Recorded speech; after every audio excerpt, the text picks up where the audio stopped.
All right, welcome again to MyLIASA training. Today's session is session 1.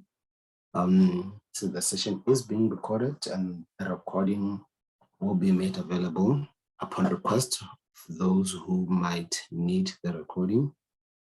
Also to state that the training that we're having with MyLIASA, it is more an informal session where you are allowed to interrupt me if I'm going too fast, or if you want to ask a question, or if you want to make a comment, or if you need any sort of clarification.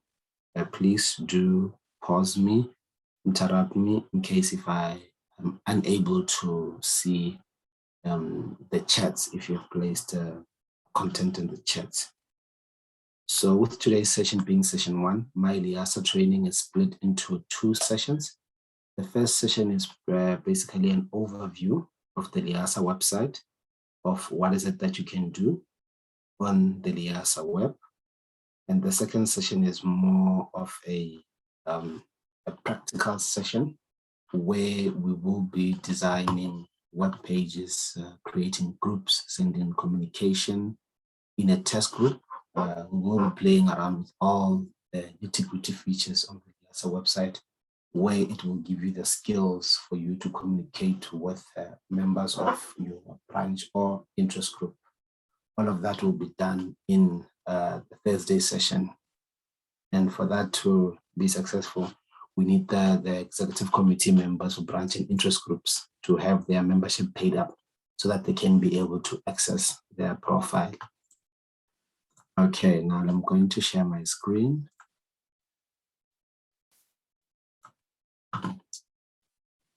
Can anybody see my screen?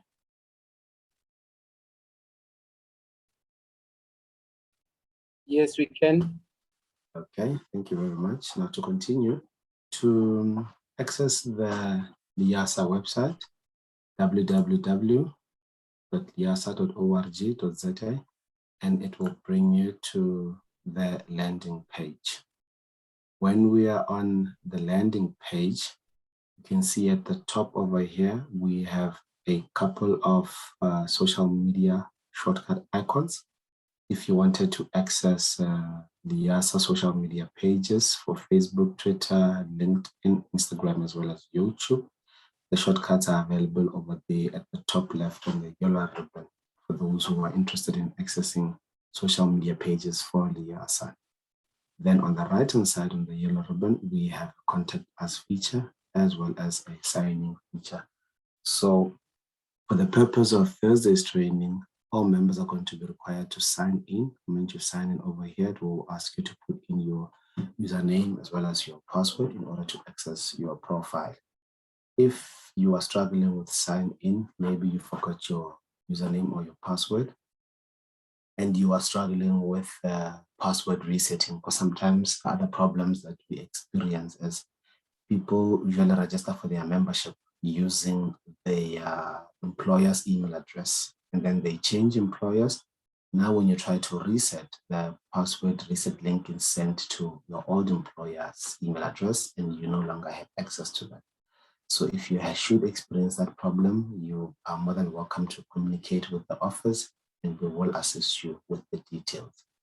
The contact us here on the top right next to sign in is a platform that is used for anybody who wants to communicate with the LIASA office.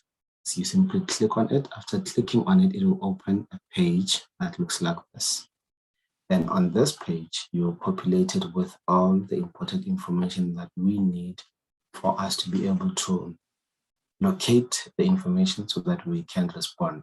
So over here, you've got the details for your first name, your last name, the address, there's a phone number and email address, and then here is a text box where you can put in any information that you need. Or even if, for example, maybe you are recruiting a new member and they want to get in contact with us and they do not know how to do it, maybe they don't want to give us a call, they can use the contact us form where they populate the information over here, put their details, and then submit. This information will come to us at the office, myself and Maria Nebo, in a form of an email, and then we will be able to respond based on when we received it. And the information over here with first name, last name with the red asterisk is to indicate the mandatory fields for the contact form. So this is one way of communicating with the office. If you don't want to give us a call and email, you can simply go to the homepage, contact form, and it will take you to the correct place to communicate with us. Now to continue onto the MyLIASA landing page, over here we have the ribbon with a couple of options to navigate through the MyLIASA page. We will come back to this shortly. Just want to continue down for that to show you the landing page. And here we have some ribbons where we have some floating information that changes regularly depending on what is it that we want to post. A bit of more information on the landing page about a library, which is amended regularly depending on what is currently trending at that point in time. And then further down on the landing page, we have a bit of information with regards to the MyLIASA membership statistics, and you can look at the stats from as far as 2013 and the current year. It will tell you when it was last updated. You can see there's 21st of Feb, and from the 21st of Feb, we had 808 members. Chances are this number is more today. That's for those who have renewed their membership from the 22nd until the 1st of March. So with every now and then, after a couple of weeks, we do update. So if you wanted to see how MyLIASA's membership growth and decrease, you can come over here to view the graph. Now, at the bottom, we have 4 grids. The blocks, one is for community search, the other one is for latest news, and there's a calendar, and as well as a sign-in block at the very end.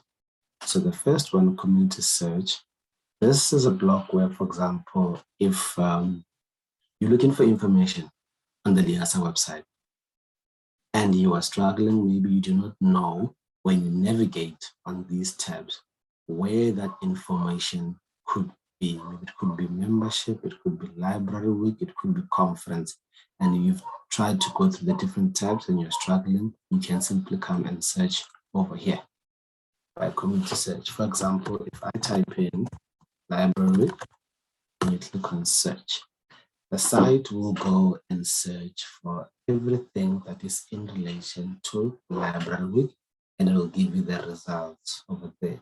As you can see, there's 36 results, and then you can go through the results and then click the one that is relevant to you. For example, now you wanted information on South African Library Week 2022. You can see over there, here's the information. If you click on that, it will take you to the South African Library Week 2022 page. And then from there on, there is information with regards to the current event, downloads, any other information that you might have needed with regards to Library Week 2022. So that is the information that can be obtained through the community search tab at the bottom of the landing page. Now below that, there is a register of professional librarians. This is where if you are a professional librarian and you wanted to see everybody who has been approved as a professional librarian, or maybe you wanted to search people of your institution as a professional librarian, you can click on this tab over here, continue to make search, and it will show you a register of everybody or those within your institutions who have been awarded the designation for professional librarians. The grid next to community search is latest news. Any information that MyLIASA wants to post with regards to the latest news relevant to library and information services will be posted over here. Now, the next grid that follows is the MyLIASA calendar, online calendar that we use. This is a platform for people who are executive committee members, as well as for the general MyLIASA membership, who want to see when all the MyLIASA upcoming events, and for the BEC members, as well as interest group executive committee members who want to maybe schedule an event. Ideally, it would be best to come to the calendar over here on the right hand side, there is a more option that you can click, because as you can see, the list over here only shows the next upcoming 4 events. But if you click on more, then the calendar will open up like this to give you more details. So maybe as a chairperson or chair, may I please interrupt you? Sorry, I just yes. want to know whether non-LIASA members see all these things. What parts Yes, do they see for marketing purposes? Thank you. Yes, they can see. As we can see, I just want to quickly go back to the home page. If you see at the top and right over here, it says sign in, right? So meaning anybody who accesses the MyLIASA website, even if you are not signed in, you still have access to the calendar. So if I click on more, it still says sign in, meaning that I am not signed in for me to be able to view the calendar. So even those who are non-MyLIASA members who are not paid up, they can view the MyLIASA calendar. All right, thank you. Yeah, so it is not restricted to those who have paid the MyLIASA membership. So ideally, what would happen, for example, let's say we have an event. Maybe the event is by the national office, and it is a digital wellness event like we had a few weeks ago. The event registration was only for people who have paid their membership. So ideally in that situation, what would happen was, if you can look over here, let's say the event, right? And then there's a register tab. If you click on this register tab now currently, which is South African Library Week, it opens up, if I click on the register tab, you see, it opens up a form that looks like this, right? And then over here, it asks you, are you a MyLIASA member? There's a notification here that says MyLIASA paid up members ensure to sign into your profile. Meaning even those who are not MyLIASA members, they can complete this registration form, put in their name, last name, email address. Are you a MyLIASA member, yes or no? If yes, you put in your membership number, institution, save and finalize, meaning that the South African Library Week launch can be attended by everybody, whether you are a paid up MyLIASA member or a non-paid up MyLIASA member, you can still attend the event. Some registrations where the event is strictly for MyLIASA paid up members, if you click on register, it will not take you to this page. It will ask you to log into your profile before you can access this. And if your membership is not paid up, then you are unable to access this. All right, thank you. Okay. So to continue on the calendar, so then you can see all the upcoming events on this list. Maybe you want to schedule an event, you can look at when the date is available. And if you wanted to view or change the view, over here at the top, there is a month view. You click on that, it'll open a pop-up screen. Can you see my pop-up screen?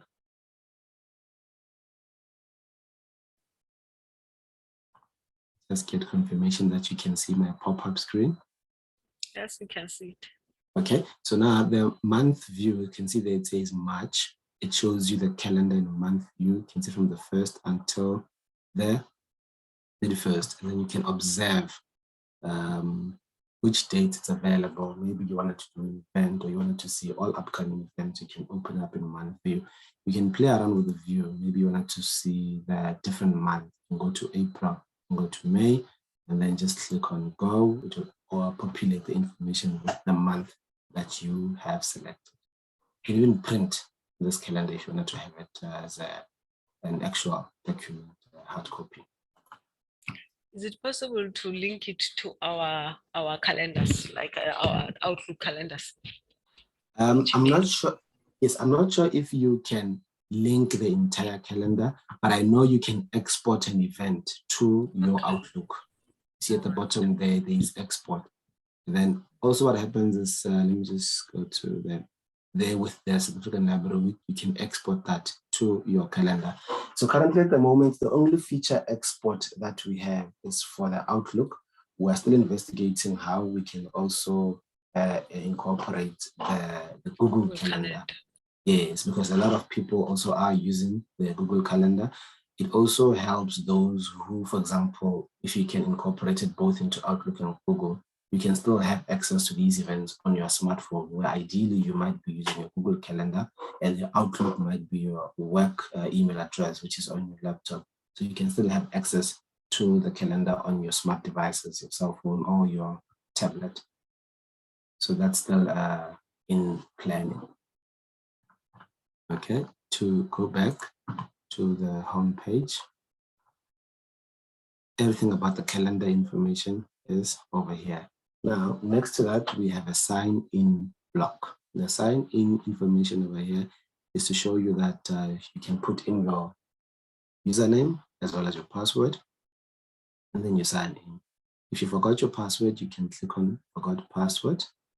Then if maybe you have not registered before and you're a new member, you just have to follow the steps from having registered yet. It will take you to the membership registration page where you now join in as a new member, complete the details, make payment, and we take it from there. So if you have your username and your password, you can simply put that in over here, put in the password, and then after you've inserted the password, you click on sign in, it will log in. There is an option where you can log in using Facebook or LinkedIn.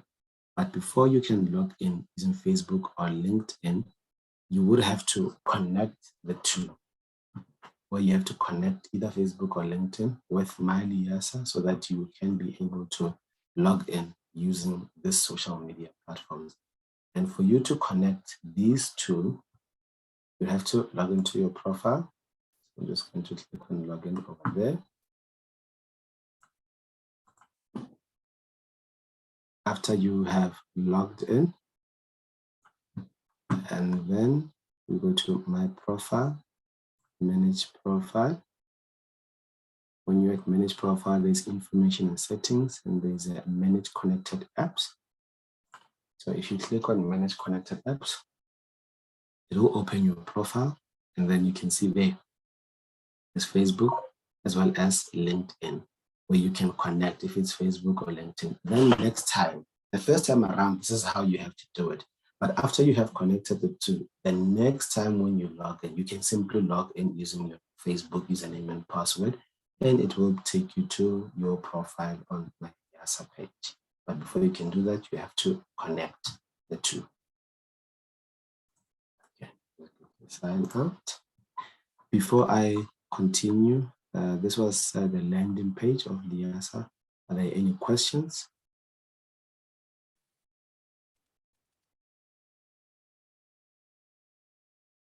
Okay, silence is golden. Now I'm going to continue through the different ribbons that we have here at the top. Next to the home tab, then we have the about tab. So any information that is in relation to governance of LIASA. If you wanted to find out about the code of conduct, the ethics, constitution, everything in relation to governance will be found under the about tab, which is the second option next to the home tab. Then next to that, we have the awards and grants. So if you wanted to read up on upcoming or previous awards, winners information, and how the people won, any history with regards to the awards and the grants applications, you come to this tab over here. It will give you all the information that you are looking for in relation to the awards as well as the grants.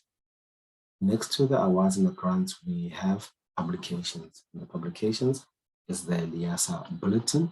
Then we have the LIASA In Touch, there is a LIT, Sageless, as well as the LIS related open access journals. On the LIASA Bulletin, this is information that the president sends out in order to communicate with the members after there has been a bit of meetings that they had as the executive committee, and they want to give feedback to anything that is happening in terms of LIASA, where they feel they need to report to the members any update. The president would draft a bulletin and it would be made available over here. As you can see, the last bulletin, it was on the 17th of December, where they reported back on their previous EXCO meetings. Any future bulletin that is made available by the president, it will be posted on this page here, the publications. Then in the publications, we have the LIASA in Touch. So if you click on LIASA in Touch, it will take you to this page where you can read up all information with regards to LIASA in Touch.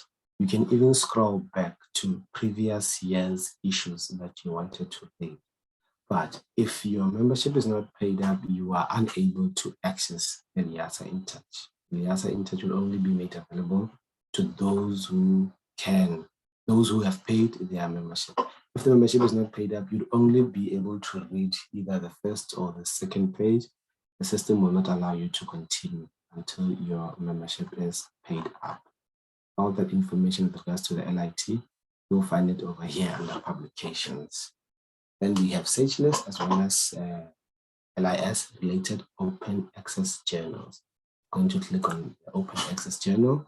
So any open access journals that we have listed as LIASA, you'll find it on this tab over here. So if there's an article that maybe you want to read, which might be available in some of the journals over here, we just made it easily accessible as it is open access for those who also might be not having the liberty and privilege of having certain journals where are only available to higher education institutions. So anybody who wants to have access to some of the journals and the articles of open access, we just made available shortcuts over here if you wanted to access any open access journals and articles.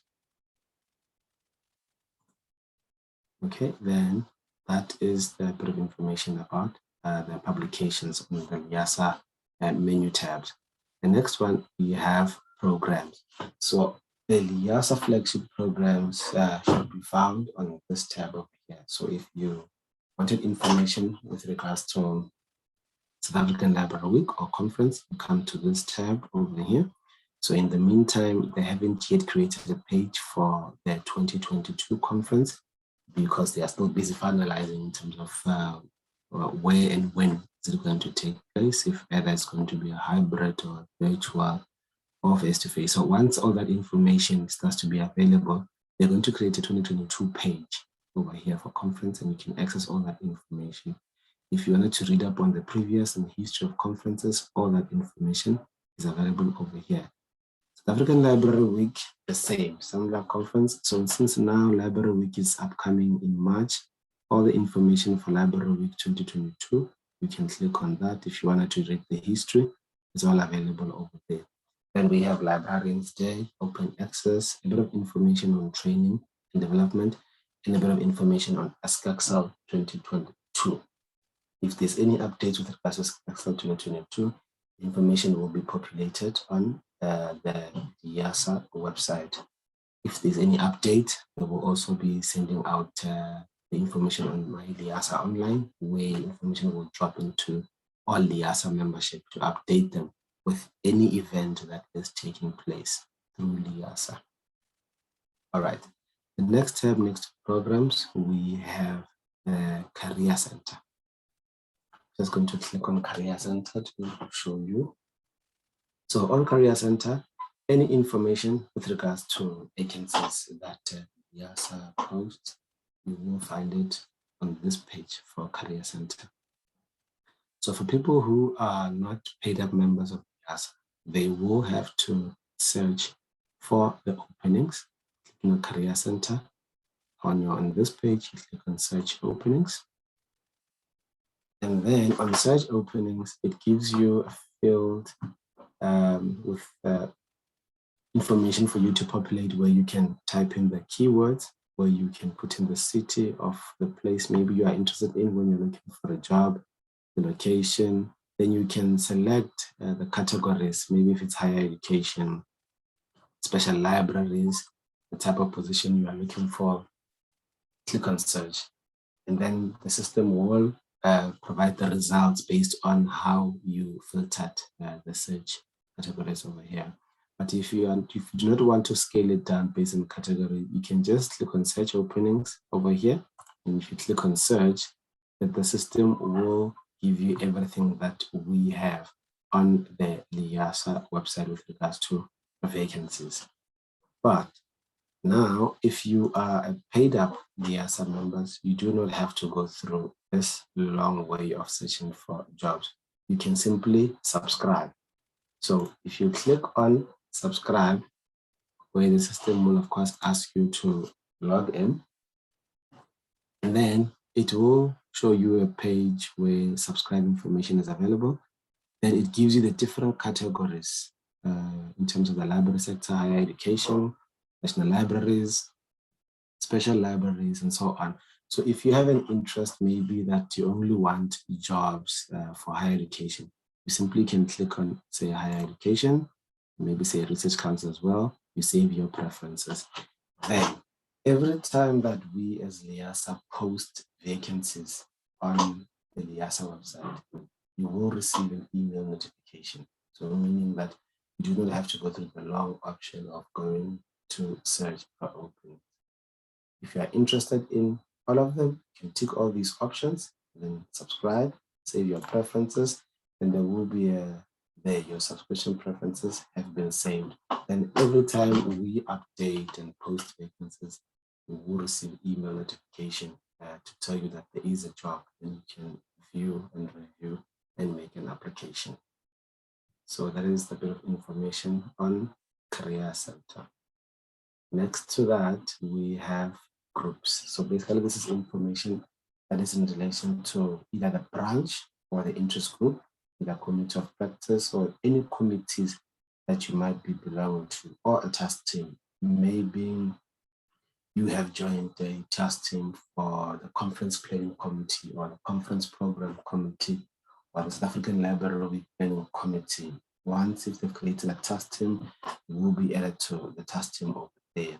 And then the branch information you can be able to find over there, as well as the interest group information. So if you wanted to find out what other branches and interest groups are busy with, you can come over here next to Career Center groups, and then you can navigate to any branch or interest group to see what information and how other branches are doing. That is a bit of information on groups, branches, interest groups, task teams, as well as the committees. Now, next to groups, we have the members tab. This is all the information that is in relation to the MyLIASA membership, where you can apply for membership, or you can renew your membership.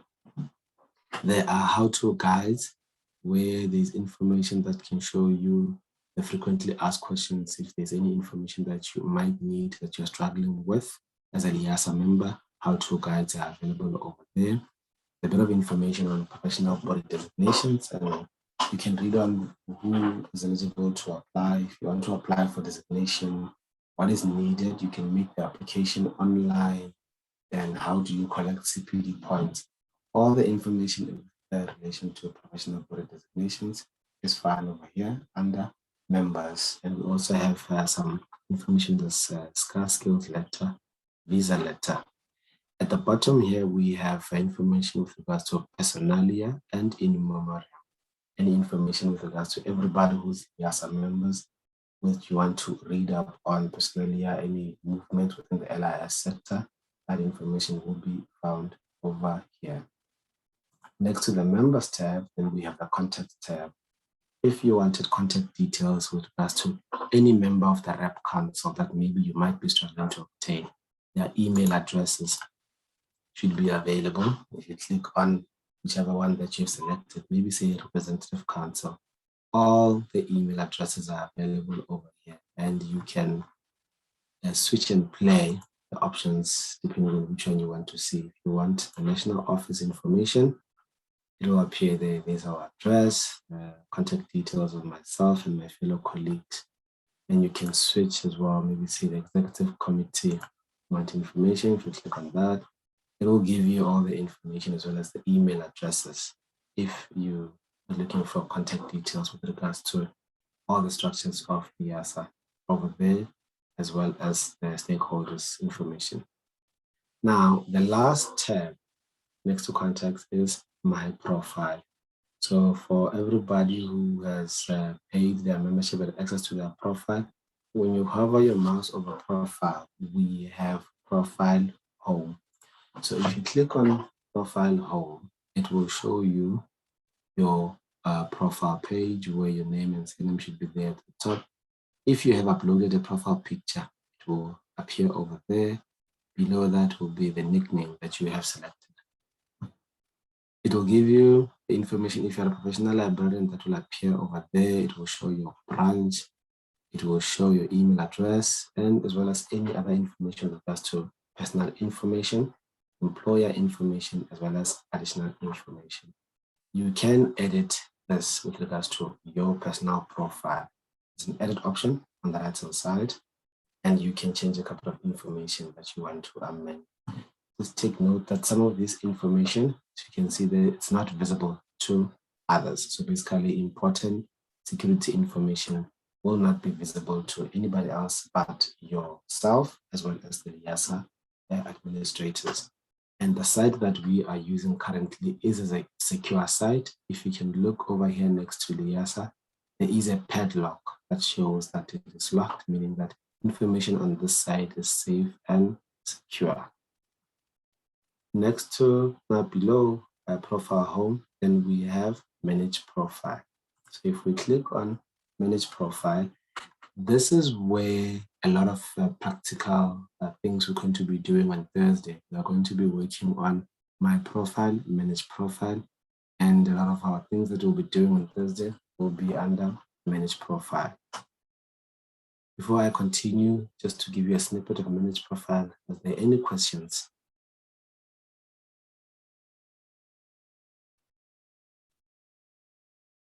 Hello, colleagues, are you still with me? Yes, we are still here. Okay. Thank you. Just to continue with Manage Profile. Manage Profile, we have, I think it's 4 or 5 sections, where it is information and settings. Then we have invoicing, payments, and history, content and features, community, as well as networking and careers. I'm only going to be showing you the few options which are relevant, and just to give you a snippet of what we will be doing on the second session on Thursday. So under information and settings, if you can see the first option over there, we have edit bio. So if you click on edit bio, it will show up your profile where you can change a few details that you want to change. So maybe you want to amend your email address, you can do that over here.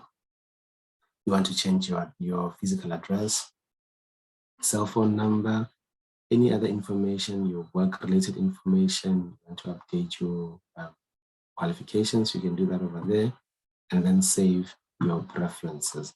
So you're more than welcome to amend your profile by yourself. But if you should struggle, you can communicate with the office for us to do that on your behalf. Manage connected apps is the one that I show you for you to manage either LinkedIn or Facebook to connect to MyLIASA. Below that, we have information with regards to invoicing, payments, and as well as history. So for example, if you click on invoicing, it will show you a page that looks like this. And over here, there's a filter option by status, where, for example, you can show any status, and the system will show you a sort of a report of all your invoices, whether it's a store order invoice, whether it's an event invoice. Will show you when it was done, the name on the invoice, the total, is a balance or outstanding balance. That information will be available over here. If it's a membership invoice, you click on that one, it will show you information for all the membership invoices if you want to check the history with regards to invoicing. Okay, go back to my profile, manage profile, then below invoices we have membership. So if you click on membership, it will just give you an activity log of your membership with MyLIASA. If you want to see the years you were active with MyLIASA, it will give you that information, and the membership dues for which year, the amount due, and the amount paid. So this is strictly an activity log with regards to membership information on MyLIASA. Now, next to that, we have some bit of information on event registrations. On event registrations, if you want to see maybe a history of all the events that you've ever registered for, you can go onto manage my profile like we did to, and you come under my event registration. It will give you a list of all the previous events that you have attended. Yes, you can see there's a hand raised. Yes, I'm just wondering Yes. whether, because we are few, just the two of us, obviously this will also depend on the boho. Wouldn't you want to give us the practical demo now so that we don't have to do the other one? It's a squeeze on my diary. So I'm just wondering, because right now you're showing us things that you want us to go and have a practical on in the next session. Because it's the two of us, is it not possible to collapse them into two so that we don't have to come back for a second session? So that as we are doing these things, we actually practice.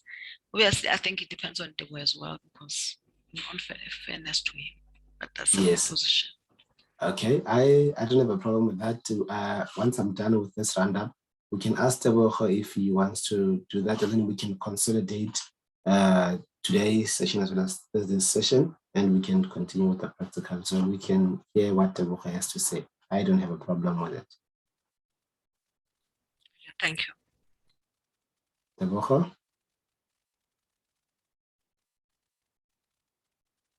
Yes, can Teboho hear us? Mr. Morazani, are you with us? He wrote on the chat that he's needed inside, and maybe, oh, he's back. He says he can hear us. He's tapping on the chat because he's inside in his place. Okay. Debo, are you okay with us collapsing the two sessions, today's session and the 3rd of March session? So that after Kagiso has done this theory, then we can do the practical immediately after that, maybe in the next hour, because it's supposed to be 2 hours. This first hour, he covers everything, and then in the second hour, we do the practical component, which was scheduled for the 3rd. Are you okay with that, Debo?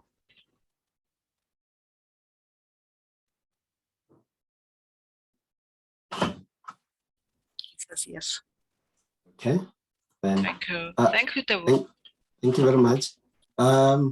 Tebo, I'm not sure if you're joining us from your laptop, because with the practical session, you're going to have to interact on your laptop, because you're going to have to do as I do. So I'm not sure if the space that you are in, we will be able to follow with us. But if you are fine, we will continue with that. Okay. I'm just going to continue with the event registration page. So on this page over here, any upcoming events that you might have registered for will appear over here. It will show you which event is it, the date when the event is going to take place. You can print that out if you want to print out. There's a history of events, of the past events that you have attended. You can view all that information on the event registration page. Okay, then below that we have content and features. Content and features, any information with regards to blogs, the photo gallery, the pages. You can come and read up more information on that. There is a professional development tab under content and features. If you click on that, it will take you to the page with regards to professional development, professional librarian. And then there is an entry list of all the events that you have attended. It will show you if the points have been allocated and when the points are going to expire. You can email the transcript to yourself. You can even add an entry yourself, where we as the MyLIASA office will approve it once you have added the entry. And then if the event was hosted by us, we would add the entry and then we will lock it so that one cannot edit it.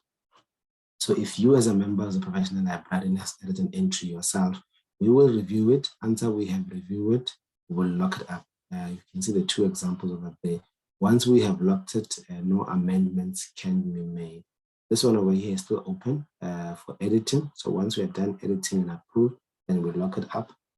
It will show you that the event has been approved and locked and the points have been allocated. So any information with regards to professional librarian and your history of your membership with designation, you can find it under professional development. Under Who my profile. approves? Sorry, who Hello? approves? Who approves the? Myself and Anna Marie. I'm just looking at it from the manager's perspective. Like, do you have a criteria that you follow to guide their profiles? All right. Yes, so basically how we work as there's an information that we use, a guideline to say that, for example, for you to obtain the points, you'd have to attend a certain event. You have to attend a certain event for a certain period of time. For example, if it is an online session, say it's about 2 hours, you must at least cover, say, 60% or 75% of the time. Mostly with online meetings, there is a register that you can obtain either from Zoom or MS Teams, where it will give you a report of how long this person has joined for.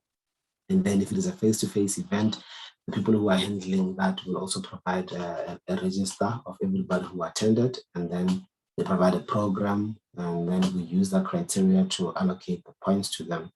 And then we also decide if the event that is being listed does qualify for points. And then, for example, if it's conference, we know that if it's a 4-day conference, I think you get points, a point a day per the conference.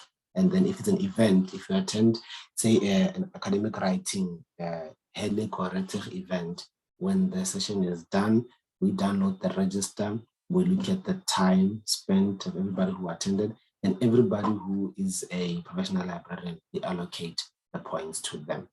Professional librarian works on a 3-year cycle. After you have registered, we issue you the designation number, and then you have to now work to obtain the CPD points, where it will be either renewed or after you've completed your points in a 3-year cycle. That is a bit of information on professional librarian. Okay, I'm going to go to my profile, manage profile. And then below that, under community, we have messaging, all the information with regards to messaging through this platform in the history. You should be able to find it under community over there. Then we have groups. All things that we're going to do shortly now in our practical is going to be done in the groups tabs under community. Now below here, networking careers, if there's any information with regards to you maybe wanting to save your resume on the MyLIASA website, you can do that over here by accessing the resume/save page. This information is safe and secure. So this is merely for records keeping with regards to having your CV saved somewhere online on your profile. Career postings.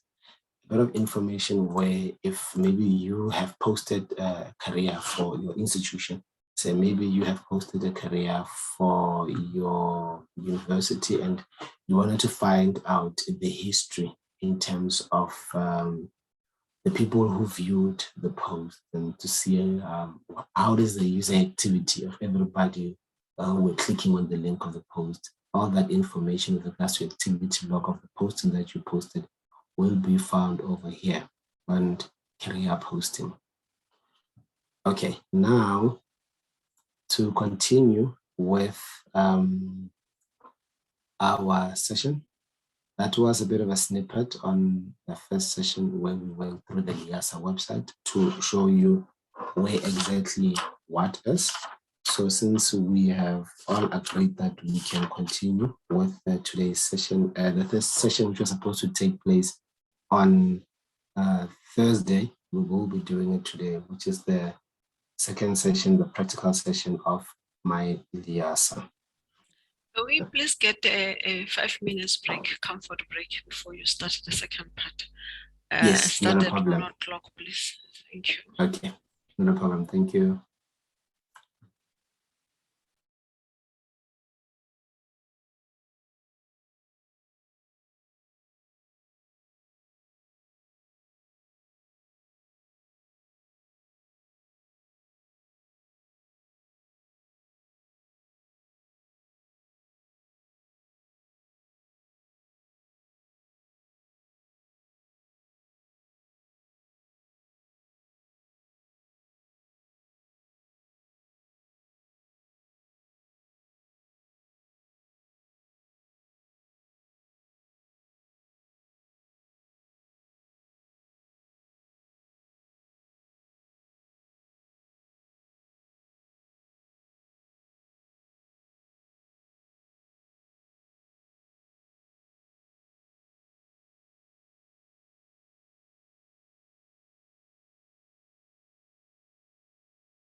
Hi, I'm back whenever you are ready.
Hello, colleagues.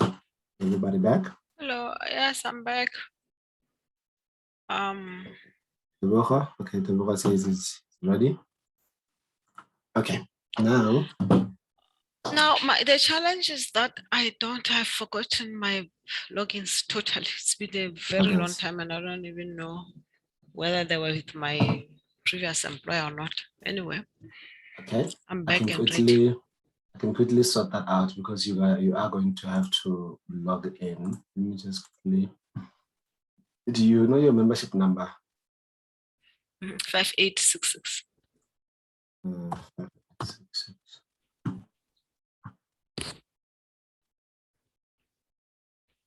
Okay.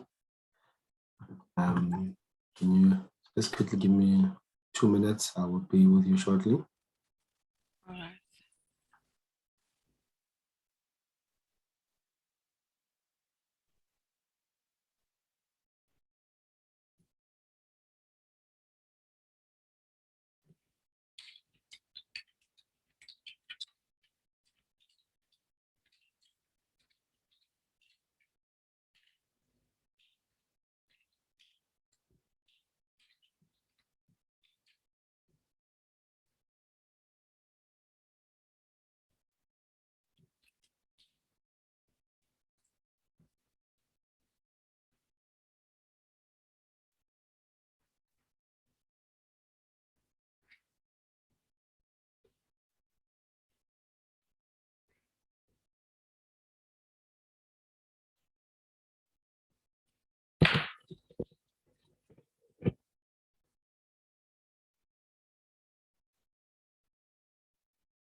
Hello, colleagues, can you hear me? Yes, we can hear you. Yes. Membership number 5866. Your email address is the one ufh.ac.za. You can use that one.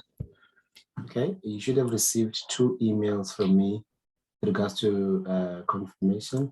So I'm just quickly going to reset your password, and then I will provide your password in the chat privately to you to log in. Okay, sure. Okay, your username is your membership number. Okay.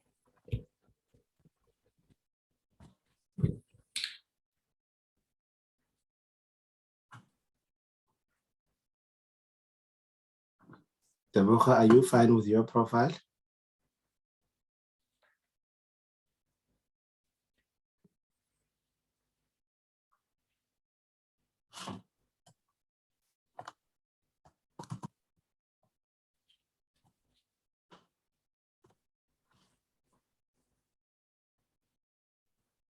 Okay. Dr. Connie, I've just sent you your password in The Zoom chat. Yes, privately to you.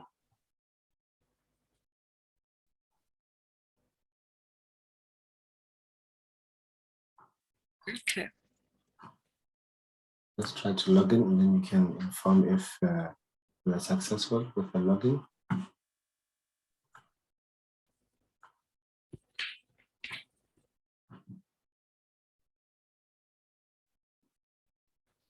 Okay, I'm logged in. And you logged in. Okay, great. We continue, go back to share screen.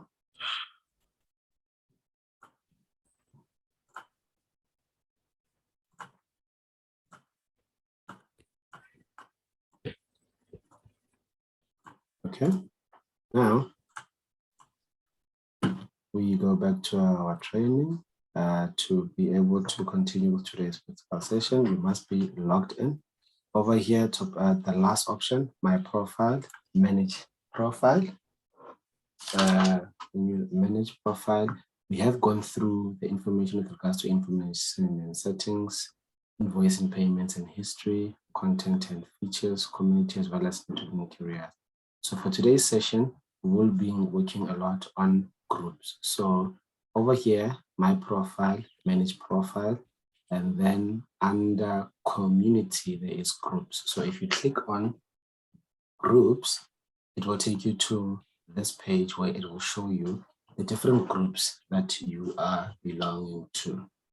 So if, for example, now you are belonging to, say, the Northern Cape branch or the Northwest branch or Gauteng South branch, there should be a gold star next to the branch that you are belonging to, right? And then you should also be seeing the committee's test group where you have an icon over there showing that you are belonging to the committee's test group that you are working on. Can you confirm if you see an icon like this next to the committee's test group? Committees.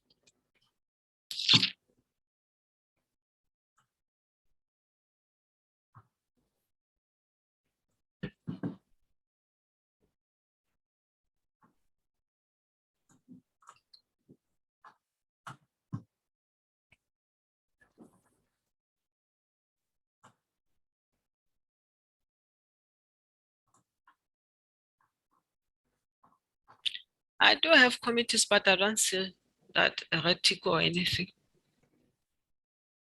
Okay. They're here at the brand. I've got groups, but I don't have. It's written under groups, but I'm not having something like that. But I do have it. Okay. Then I'm written as the secretary. Okay. Yes, and then just refresh your page for me because I've just updated your details now. And then you can tell me if you can see the committee's test group with a little icon next to it.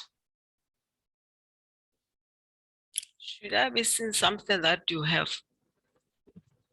Yes, I think because we've made you an administrator of the committee's test group.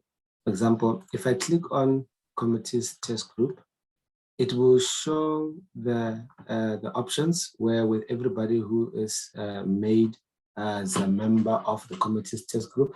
So the test group is just basically a page, a web page where we are going to practice on, where we are allowed to make mistakes. It's just to avoid practicing on the front end of the website. That's why we created a committee's test group.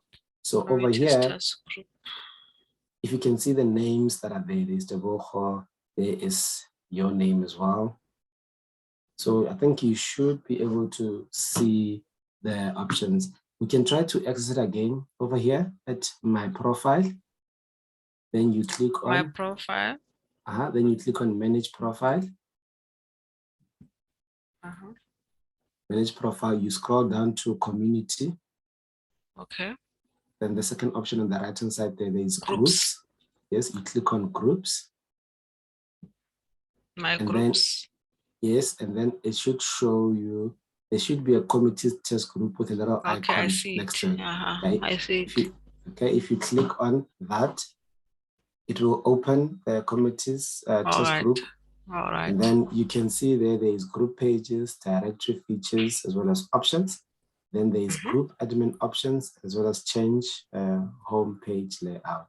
Now, for us to be able to access the different pages, we're going to click on group admin options, and then it will give us information with regards to content management, forum management, calendar management, photo management, membership management, member communication, reporting, as well as blog management. So for the purpose of today's training, we're only going to focus on three: content management, member management, as well as member communication. Okay. So under view current members, this is an option where when you select, it will show you the current members of that group. So for example, if you wanted to view the current members of a group of the branch that you are serving as an executive committee member, those names will appear over here. So if you wanted to view members of a group that you are belonging to, if it's an interest group, when you say view current members, it will show everybody who is the members of the group, the interest group that you are belonging to, whether it's Slicer or it's Retic or it's Hele. You can view the current members under group admin options, view current members, right? Now, you can also view the pending members who have also applied and their membership has not yet been approved. Okay, and below that, we have view membership log. So if you click on view membership log, it will give you the log in terms of the user activity of all the members who are belonging in that group. So for the purpose of the training, we are focusing on the test committees group, and this is the log. So if you are now logged in as an administrator of, say, Retic or Slicing, you would see the activity log of all the members who have chosen Retic or Slicing as their interest group and what is it that they have been busy with. Now, the last option over there under member management is export their group members. So there are 4 ways in which you can communicate with your members. The first option over here is you can export the group members. If you select the export group members, it will show you everybody who is in the group, and then you can download. Just quickly go back.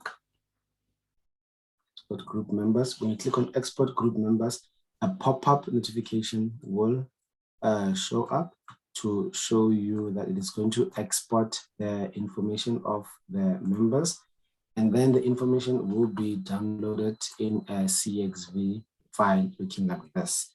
So if you wanted to send out information to members of your group using your Outlook or your Gmail, you have to export. Then you're going to have to convert this sheet from CSV to the normal Excel file.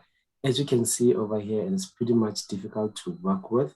So to convert this into CSV, you can simply click on data from text, or you can open a new document, Excel. And then on the new document, you click on data from text. Then you go to the place where the document has been downloaded. You select import. And then from there, you play with the options between delimited and fixed. And the correct one that you have to select is delimited. Then you click on next. After you click on next, you select comma to separate the fields. And then you click on next. You leave that at general and you simply click on finish. Then the CSV file will then look something like this. If one needs to see how to convert CSV to Excel file, all that information is available on the MyLIASA website under members how-to guides. Then they should show you how to convert CSV to Excel files. So under how-to guides, it's a guidance on a lot of things that we have to do. I just want Yes. to. Yes, so if you go to members, click on how-to guides. There's even little video snippets that you can watch, maybe how to change your password, how to change your address, how to subscribe to Career Center. So it's pretty much frequently asked questions from members that we sort of populate and make it available over here. You can see group administrators converting CSV file to Excel, and we populate it as we receive these frequently asked questions from the members. Okay, now to continue. So one of the ways in which you communicate with your members is to export the group members and then copy the email addresses, and then you always copy the email addresses in the BCC field when you're communicating with your members. You never send out information with their email addresses openly for everybody to see. It is always best that when you're sending to the members at large, copy their email addresses in the BCC field, because information with regards to emails and cell phone numbers as part of the POPI Act, it is personal information. But as your executive committee, when you're communicating, which is fine, you guys can communicate together without having to send information through the BCC field. But if you're sending to the members at large, we always use the email addresses in the BCC field. So that is the one way in which you can communicate with your members. The second way to do that, which is not over here, is for you to send us information at the office for us to send out to the members. This is when, for example, you want to send information to the entire MyLIASA membership database. You will not have the access to send to the entire MyLIASA, as the admin rights will only be given to you for the specific interest group or the branch. So if you want to send out to the entire MyLIASA database, you send it through to us at the office and we will send it out to the members at large. Now, a third way to communicate with our members is the option over here where we message group. So for you to access that, just to recap, my profile, manage profile. After manage profile, we go to community, then there's groups. When you select groups, you click on committees, test group. That's where we are working today. We're doing everything for today's training in the committees, test groups. Then there is group admin options. Under group admin options, we click on message group. So when you click on message group, this will open a page that looks like this.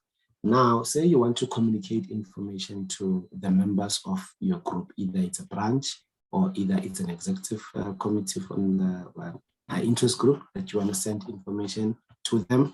You can populate the message directly from here, where the system will send out the information to all the members who have selected the specific branch or interest group on their profile, which is easier than having to go send it out one by one or to copy the email addresses. You can come and do it directly over here, where you can put in a subject.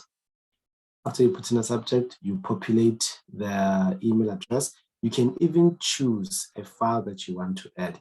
Let's say, for example, you are going to be having a BEC meeting, a branch executive committee meeting, or an interest group AGM, and then there's information that you want to share. Say it's minutes as well as the AGM agenda, and that maybe you might have forgotten. You can choose a file that you want to attach over there, send it to everybody who will be attending within the group, and then the message will go through to them. So now what I'm going to do, I'm going to send out a test email. And then when I'm done, I'm going to also ask that everybody here present to also send out a test email. So today I will say it is 1 March training. I can choose a file.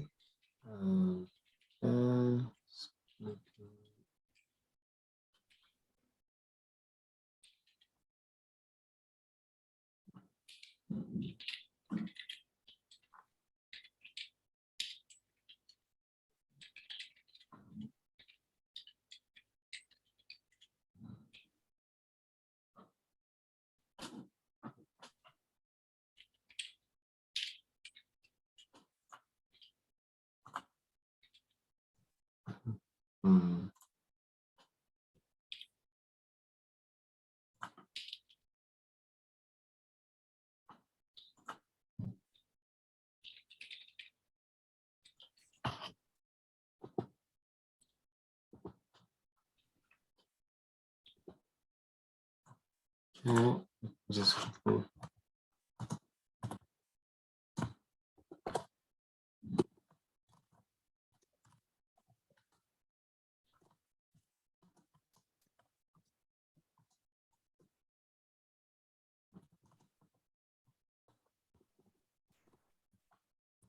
So, hello.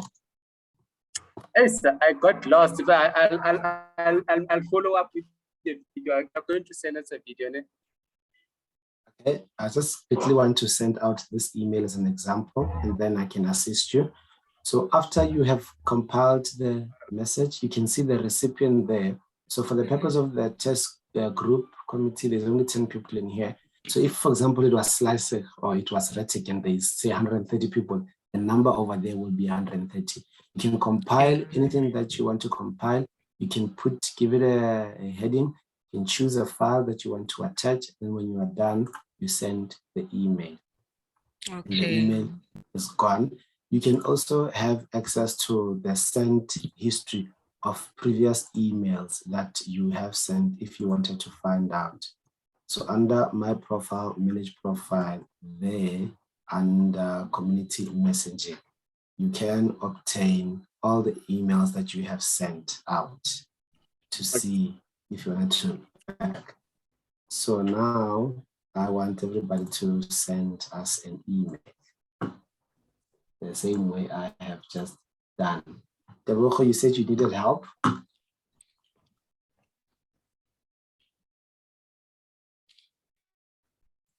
Hello, Deborah. Dr. Akoni, are you still with us? Yeah, I'm still with you. Okay, are you winning? Honestly, I had to attend to something urgent. I watched you. I just watched you, but I didn't actually do it. Okay. I need you to send us a message. I go to group admins. Yes, you go to my profile. Yes, I'm going to my profile, and after my profile, and then I go to group admin options. Yes. And then after group, I export group members, email all group members. Okay, after you've accessed that, and then you go to group admin options. No, I message take group. committees group test. I get message group, and then yes, you first have to message group. We're going to do email all group members after. For now, we do the first option. It's message groups.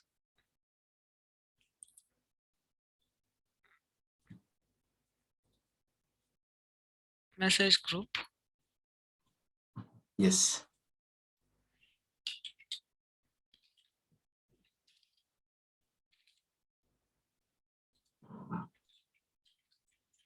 And what options do you see? It's just members of committee test group. There's a box. Then it says 10, and then I'm testing the subject and writing that. And it says design sent now at the bottom. Yeah. So now over there at the subject, you put in a subject, anything that you want to put in. We are testing, so you can write anything. Then in the text box, the testing. Yes, and then you can just populate the message. And then when you're done with populating the message, then we can click send now. Okay, that's what I've done. Have you sent the message? I've sent it. Okay. You can check. Yes, I just want to refresh on my side. Teboho, are you still with us? So this is a way in which you can send out a message to the members of your group if you wanted to communicate with them. Paid up members, way. eh? Yes, it's an easier way. Yes, it's fully paid up members. Okay.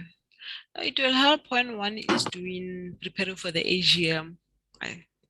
I think. Yes, yes. Teboho, are you still with us? He said he's struggling. He will catch up with the video somewhere. Okay. I don't know whether he's got disconnected, but right. we can still find out. All right, for the purpose of time, I think we are going to continue. All right. Now, the second option in terms of sending out a message, that option that we did now is almost like how it looks when you're sending out an email, where you can put the information in. Just move this aside. Oh, we have lost Tebo. I can see he's no longer there with us. All right. So now, committees test group. Go back to group admin options. So with this one, if you can observe the different options, when you click on messaging center, when you want to send information to the members as well as attach a document, you have to use the messaging center where all the information that you have done, you populate it over here. You can even change the font with these options over there. You can add hyperlinks. You can change the font color, highlighting, justification. So message group is when you have attachments. Yes, you have attachments that you want to send out, and then you can also be able to find the history of all the information and the stuff that you've done in terms of the sent items. Okay. Now, with this one, where the second option on the list, where we are going to send, let me just quickly go back, groups. Committees test group admin options. Now we're going to email all group members. Now this one is different. If you can see now, those options over here where you have to populate and you can edit and highlight, it's not there. You can no longer attach. You can see over here. So, and at the top here, it will show you to the group that you are belonging to. So if you were sending to the slicer or a headlet or a red tick, it will be the one over here. So at the end of the training today, what we're going to do is we are going to make you group admin of the interest group or branch that you are belonging to. So then when you send out this option of emailing group members, it's a quick way of doing the emails without having to add an attachment. If you quickly want to send out a notice to the members, maybe there is a change of information that you quickly want to notify them. This is a quick way of doing it. You can put a subject over here, right? And then you populate the message.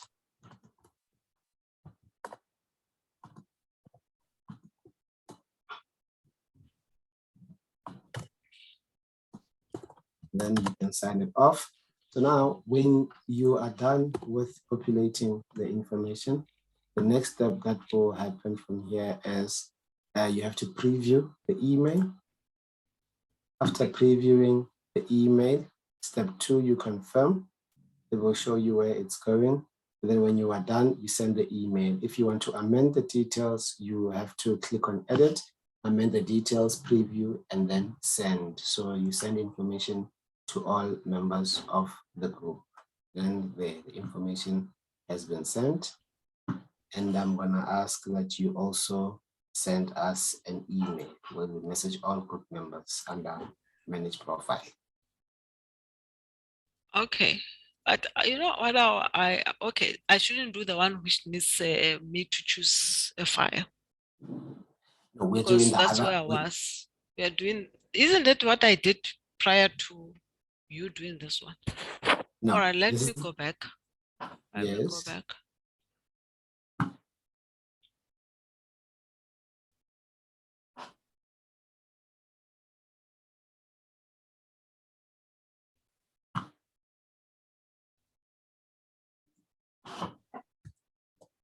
I just want to test with this one. Everything is in the test, right? I Yes, just want to test with the one because I had opened. I had opened it. It should be committees test group. Yeah, it is community test group. It's because I was already there. Oh. Okay, now group admin, community members, email all group members. Is it? Yes, that's the one. The short one. Okay. Yes.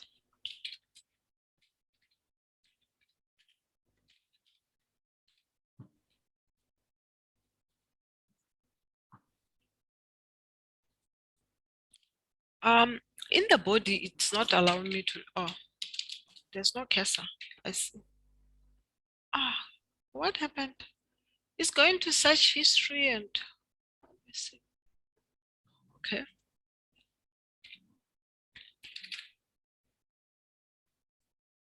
It allows me to preview email. Okay, Yes. I can edit it and then send an email. Okay, the preview is just to make sure that everything is correct. I've sent the email. Okay. I've sent 2 emails because the other one is where I attached some document with the other box, and then the second one is what you were asking me to do now. Okay, let's just quickly check. And the one that you did now is already sent. Yes, it's just testing workshop 1 March, something with the subject like that.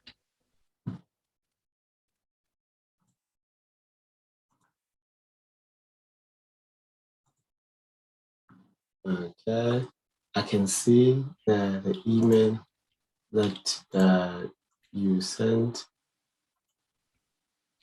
There it is. I can see the other one for testing. So I just quickly want to show you how it looks.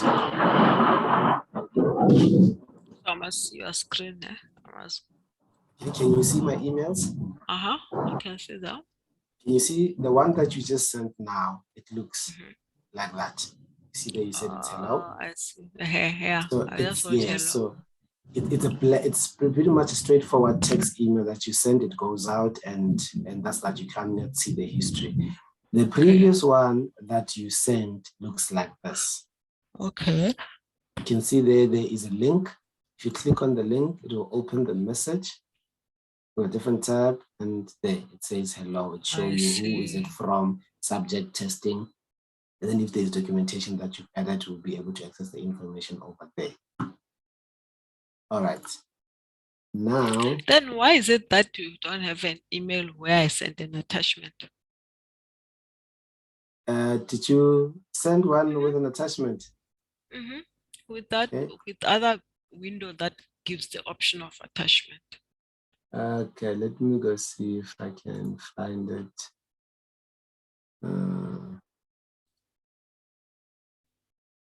This one, testing.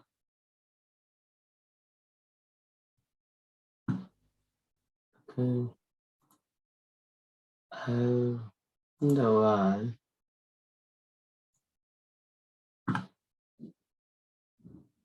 Anyway, it doesn't matter. Let's continue. In here. No, I wonder why, but over here the attachment is not there. But it's fine. For the purpose of time, we can continue. Okay, now the next thing that we're going to do at committees test group. So that is where, after you've communicated with the members of your group, interest group or branch, after you communicated with them, now you can populate your group with web pages. You can create web pages for your group. You can store information. You can design newsletters and store them under the resource manager of the admin rights of the group. If you are belonging to the test group committee, you will be able to play around with all those details over here. So if you're belonging to the Slicer group or Retic or Helig, you should have admin rights for you to populate and create web pages. So from here, this is the back end where you will be working. So if you can see now, after you click on group admin options, and then we go to custom pages. Can you hear me? Yes, I can hear you. Yes, I wanted to ask on the issue of administration, how many people can be appointed as administrator and what is the procedure? The people who are given admin rights are the executive committee that has been selected for that said interest group. So for example, if the interest group say it has a chair elect, it has a treasurer, a secretary, all of those people who are on the committees, they can be given admin rights to make amendments. And every time an amendment is made, it will leave a signature to show who was the person who did the amendment. Okay, there's a paper trail of some sort. Yes, so even on what is it, branch, if you're a chairperson of the branch, so the 5 positions, chairperson, chair elect, treasurer, secretary, PRO, and if there's any additional members who are conveners of some sort, they can also be given the admin rights. So as many as the people on the committee will be given the admin rights to work on the group. Okay, thank you. Okay, now to continue, once we are over here, we are going to create a custom page. A custom page is pretty much to say that we are making a web page. It's another word for a web page. When you create a custom page, on the front end of your group, you will be able to see after you've created it, how does it look? Say, for example, for RedTech, you want to create a page for all your newsletters or a page for all your AGM documentation. You can create that page over here, then you can populate it with the information that you have, maybe for your events or training and development that you want to store information under Resource Manager over there. So now today we are going to create a custom page. By clicking on custom page, you will have options that look like this. So at the group over there, you will see, fortunately she cannot join us because it's already late within the session. Okay, to continue, you will see the group over there. It will show that it's committees test group. So this is the group where you can practice, you can do everything that you want to do. You can make as many mistakes as you want. It's just so is that it going to be, sorry to get you, is it going Yes? to be open, this custom community practice testing place, is it going to be open throughout so that even down the line, a month later, if I want to try and practice something, will it still be available? It will be. Usually how we do it is we make it available for you for a couple of weeks. But if you need extended time, you're more than welcome to request to make it available. So it's available for you to train and practice with anything that you want to do. At any point given time, you can go and break the internet if you have to. So here's just to make sure that we do not make the mistakes on the front end when we actually do communicate with the rest of the members. All right. Okay, now to create a page, for example, now over here is a page title that you want to write. For example, maybe you want to create information with regards to a newsletter or anything, or maybe a RedTech newsletter. You can put it in over here, or maybe you want to have an event for a branch. You can put that in over there. So for example, what I will do, I will say MyLIASA National Office newsletter training. So that will be the title of my page that I've created. Some metadata title, any information that you want to populate with regards to metadata information for this page that we'll be creating for search results. You can put in a bit of metadata over there so that depending on when people are searching, what results will be available. Now, when we scroll down, you can have the page be shown in group menu options. And then group menu options goes hand in hand with searchable. So sometimes what you find is there will be pages that were created and you do not want the pages to be available in group menu options. For example, you don't want other people to see that page. Maybe it is financial documents of the branch or the interest groups that you only want the people who have admin rights to view that information. maybe it's task team information with regards to the interest group or branch executive committee, you can create that page, save the documentation, and over here you can say do not show in group menu. Then on the front part over here, and the person searches interest group and they get to this page, the options there for group pages, that heading will not appear over here. So if it's some financial documents that you have, you don't want them to be viewed, you can hide them, do not show them in group menus. So if you're going to click on do not show in group menu, it is rather a recommendation that you can also over here to click searchable and you can say no, so that even if a person does search for the page, they will not be able to retrieve any information, as it is only for admin users only. Is everybody still with me? Redirection, you didn't. Yeah, we're still with you, but you are skipping redirection and. Yes. Oh yes, no. I was coming to that. It's just that I wanted to explain what is it? Show in group menu options. It goes along together with searchable. So that's why I went there to come here. So from now, I'm going to go in collaboration.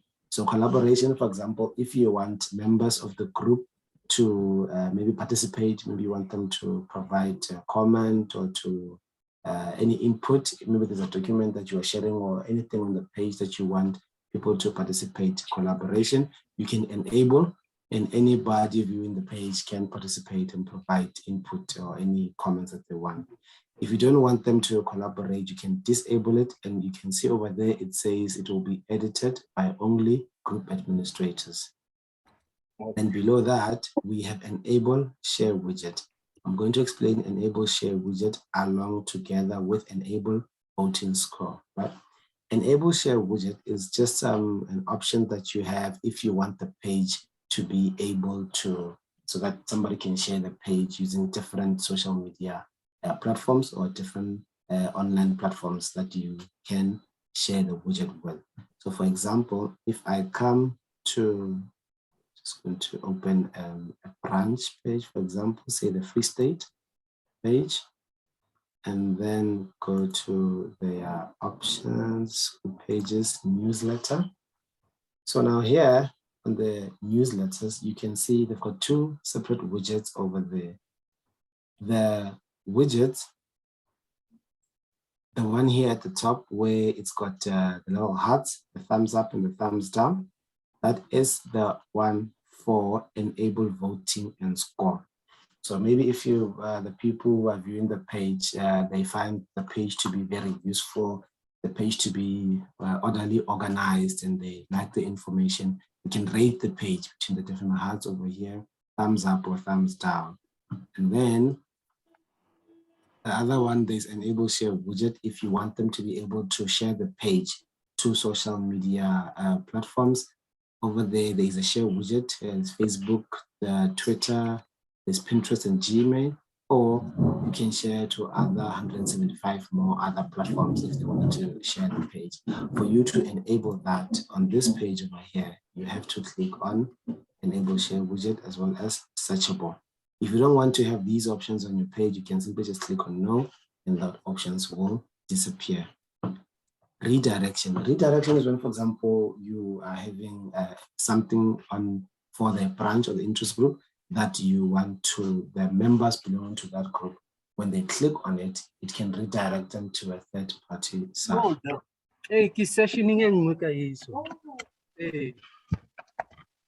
Okay, so now let's say, for example, you are having an event, a Slicer or Rete or Gauteng North branch, and the event that you are having, maybe you are running a competition which is sponsored by Sabinet, and Sabinet wants people to register for this competition, and you want the members of your group to go and view this information on the Sabinet website.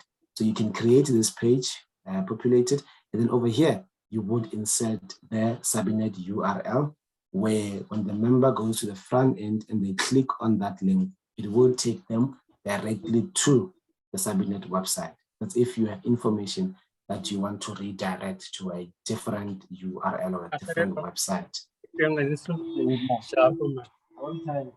time. Mute yourself. Can you mute? Or you mute him, please. Yes. Sorry, guys. Okay. Please Okay. continue. Yes, I'm going to continue. So I'm trying to do as you are doing, and then I got like, I wasn't sure about whether you said anything about RSS feed URL. I'm not sure. No, I got distracted. no, I haven't said anything about RSS feed.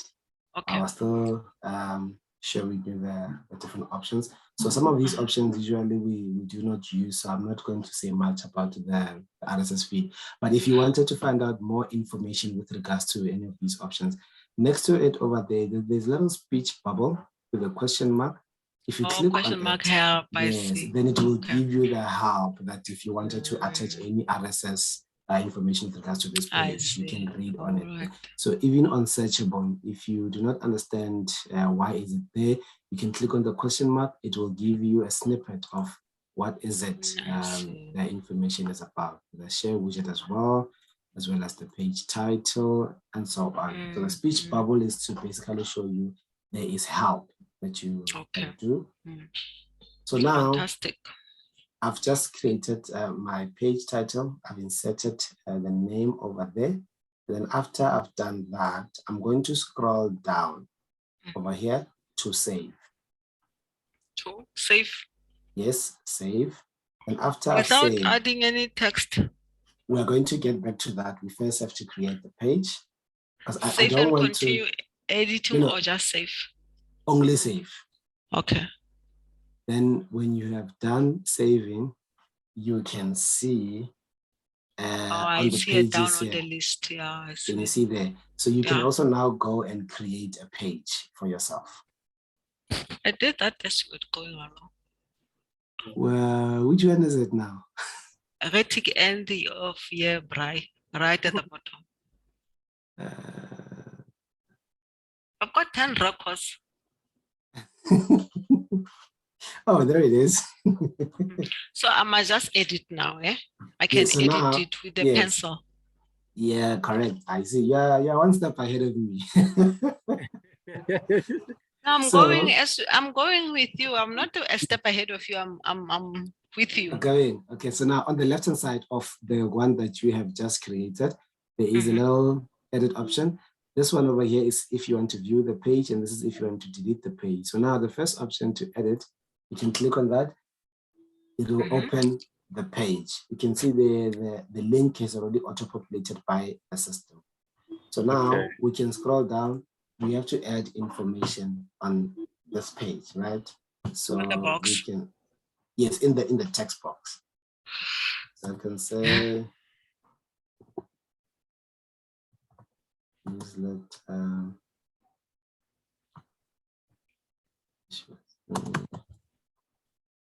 22.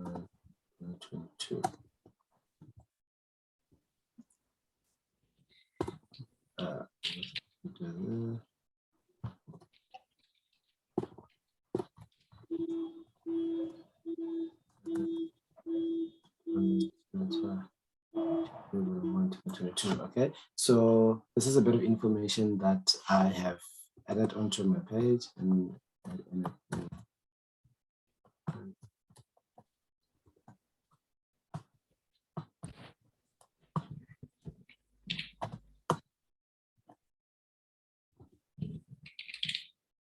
okay, so now after we have populated a bit of information over there, if you scroll down, remember when I said that every time somebody edit the page, there is a little information of who was the person who edited that page. Can you see my details are appearing there at the bottom?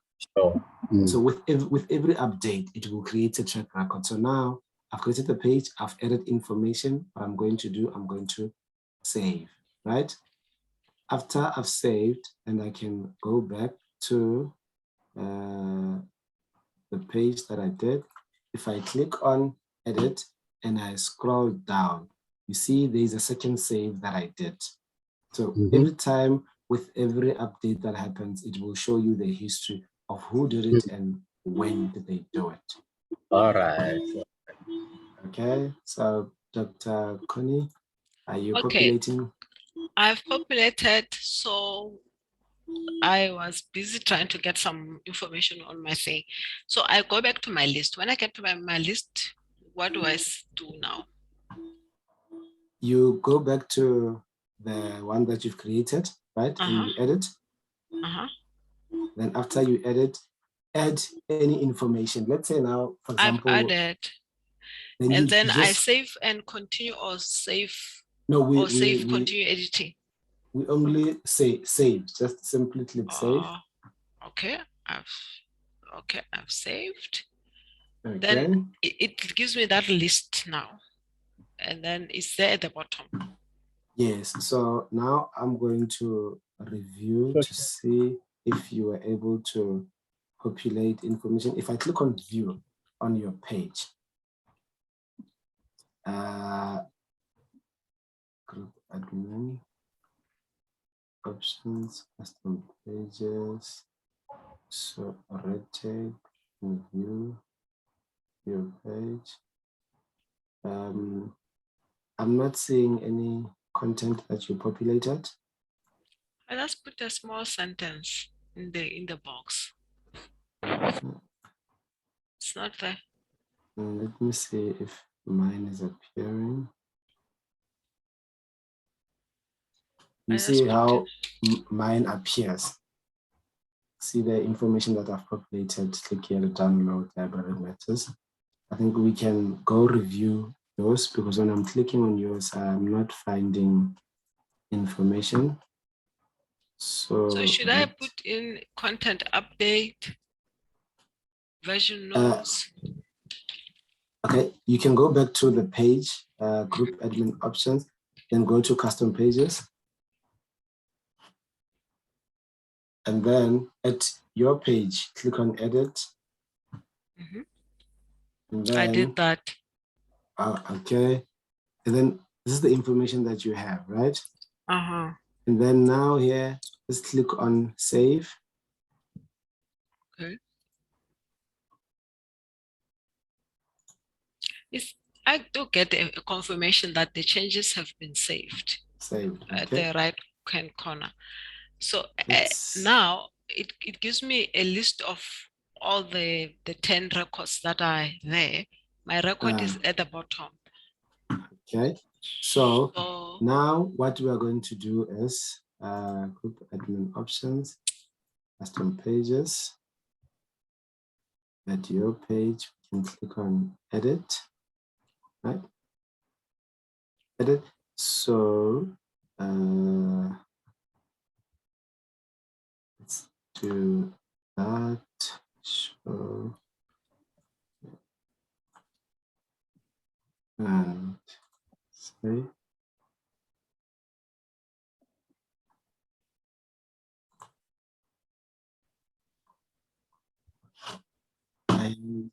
This is weird. I don't know why it doesn't appear, but I can see the content on the side of the screen. Okay. So, because usually after you have done populating the page, the information So I must go appears. back to group admin options. Where must I go? Yes, we can go back. I just quickly want to see the settings on your page.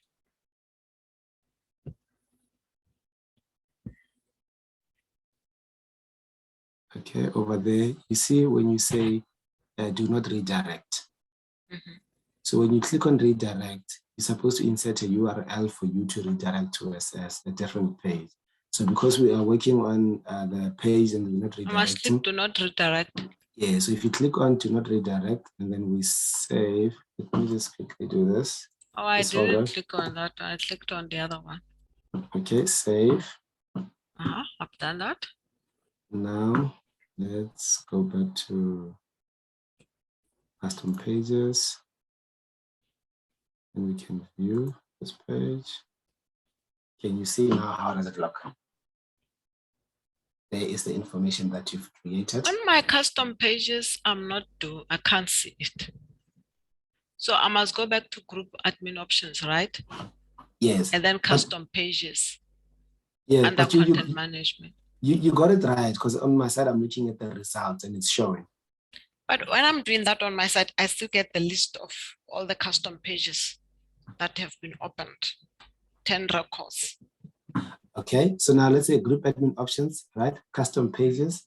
And then at the bottom there on your page, there's rhetoric and right? Yes. And then the middle, click on the middle icon for view. Oh, the middle one. Yes. Oh, I see. I see. Can you It's here. see? Yeah, the information you populated. All right. Okay. All right. Now we go back to the custom pages. And then we're going to edit the one that you created. So for Dr. Kone, we'll edit the rhetoric year-end one. And then I'm going to go and edit my one, Eleanor newsletter, right? And then over here, we scroll down. Now that we've got information, let's say, for example, you've created a newsletter and you want to add this newsletter to that. You want to add this newsletter document to the resource center. So now we have to, if it's an AGM document or any information that you want to upload into the resource center, you can upload the file over here, or you can upload the file here at Resource Manager. So if you click on Resource Manager, it will open this page over here, right? That's green. Can you see my pop-up screen? Yes, I can see it. Okay. Now, make sure that the highlighted gray area, it says resources over here. At the top, we have options for, there's a little folder for you to open, for you to refresh, and for you to add a folder, and for you to delete a folder. So we need to create a folder for ourselves. So I'm just going to create a folder, give it my name, give it a nickname, KG News newsletter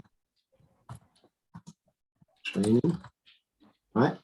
And then I can click on OK. Are you still with me, Dr. Connie? I'm still with you, but I'm trying to do as you. Okay. Okay. I have a folder. And what is the name of your folder? Contributor training, blah, blah, blah. It's number 3 now after under Anna Marie. I can see that. So now you go and you click on your folder, right? After you clicked on your folder, and you can see in the block next to it, it should say no records to display. Can you see that? Yes. And then here at the bottom, where it says drop files here or click to upload, we click on that. And now go and upload any documentation that you want to upload. So for example, I'll just upload this document, click on option, and upload file. Right? Can you see now that the information that you've uploaded appears in this file name box? Yeah, I see it. All right. Now that so I must click upload files. Yes. Okay. Upload it with the green tick. Okay, it's there. Okay, I can see you've uploaded, correct. Now you can close this pop-up screen. Okay.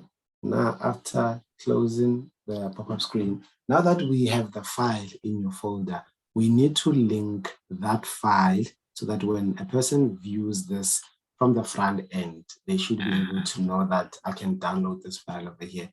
So for example, let's say here, I said, click here to download the newsletter. I can highlight this entire sentence, right? Let's quickly do that.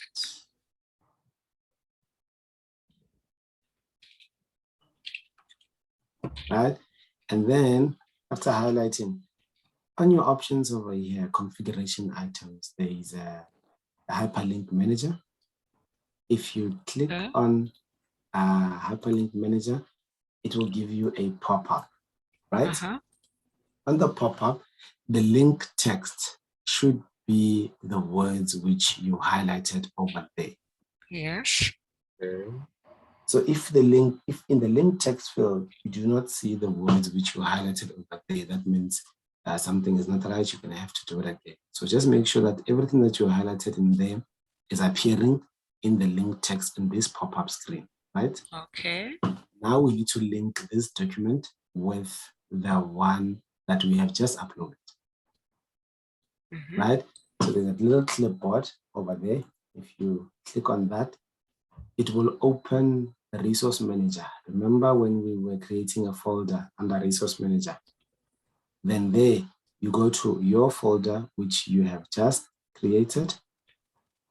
And then do I click OK first, or do I go to the URL and the thing? Because the document manager is not responding. I'm clicking it and it's not responding. No, you don't click on OK. So you click on the little icon over here. When you click on it, URL. yes. Unless my thing is stuck, there's no internet. It's just nothing is happening. Let me just wait. I think maybe you might also check if your pop-ups are not blocked.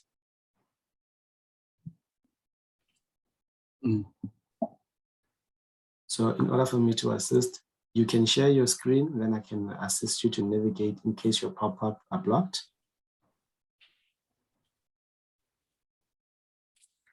Okay. You want to share your screen? Okay, I can share. Okay. When I stop sharing, you can show us your screen, then we'll assist you to navigate. But sometimes what happens is with pop-ups that we open, or sometimes multiple pop-ups, you try and navigate and then it doesn't take you where it's supposed to be. All right, so now this is where we are, right? And you've highlighted the word that you want to highlight, and then now we go to the chain, correct? Hyperlink manager, ne? Yes, you click on hyperlink manager. So I clicked here. Okay, yes. Now, if you can it's see loading now. there, I can see it's loading. At that time it wasn't. But if you scroll to the right-hand side, you see at the URL tab at the top. Here. I should click there. Scroll up. Further up. That's it. That's it on my side. There's no further up. On my side, it was frozen. It was frozen as well on my side.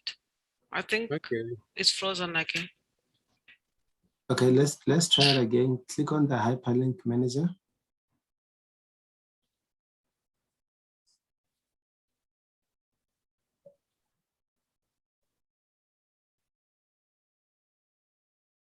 Okay, I think I know what is going to happen.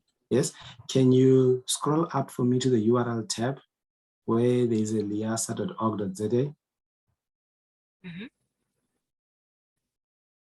Yes, over there. Okay, so scroll to the right hand side. There's a little block with a red dot on it. Scroll to the right hand side. To the right. It doesn't show. Let me make it smaller. It doesn't work. Yes, that is fine. Okay, do you see the place where we have the tabs at the top of your page? On this small screen? No, on the bigger screen. If you can just move your mouse up. Yes, that one. Click on that icon. Right. And then can you see there where it says the pop-ups have been blocked? Click on always allow pop-ups to redirect. Then click on done. Right, now scroll back down to where we were. Click on the chain again.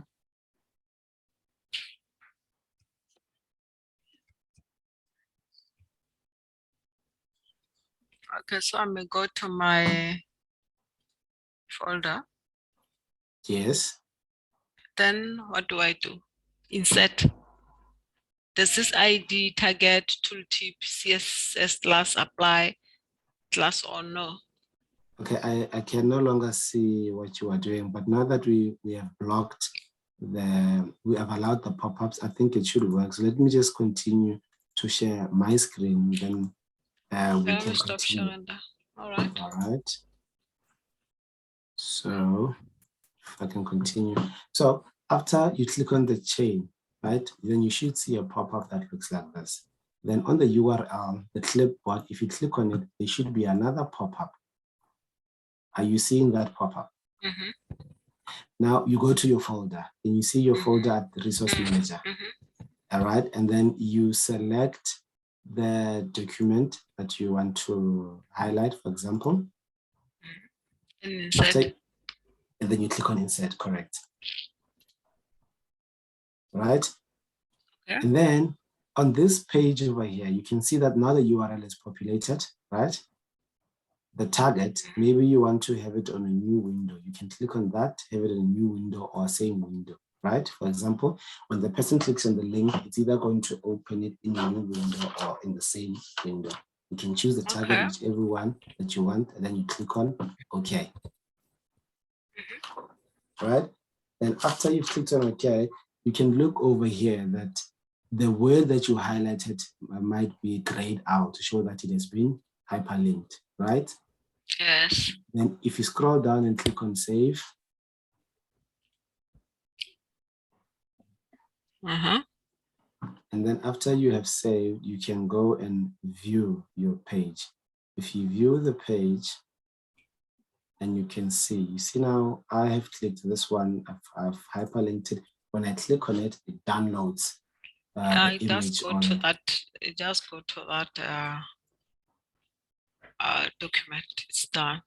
Yeah, Okay. it's past 2 now. I've got to be somewhere now on another Okay, let me engagement. just quickly finalize, then we can wrap up. All right.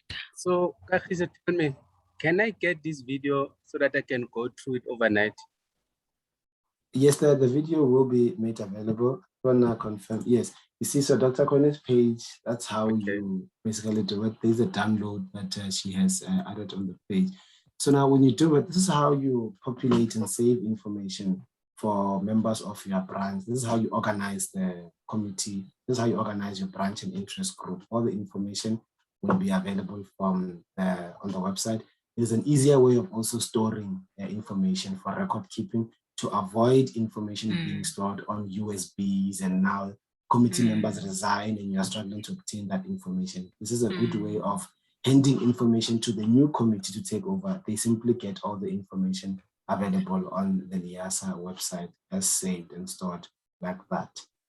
And if you're struggling, you are more than welcome to contact us for assistance, and you will still continue to have admin rights to the test group where you can continue and practice. If there's anything else that you want to do, any other information that you want to communicate with, you're more than welcome to communicate with myself or Anna Marie at the office, and we will be able to assist you. And that brings us to the end of our training for today. Thank you. I just have one question before we step out. The guide, will the guide also cover this website or face page management? No. The guide, we have not yet created guides to cover the website creating content pages, but you can go and play around with it. As long as you are playing around in the committee's test group, you can do anything that you want to do. Okay. Right. Thank you very much, Kagiso, for quite a valuable training, you know. Okay.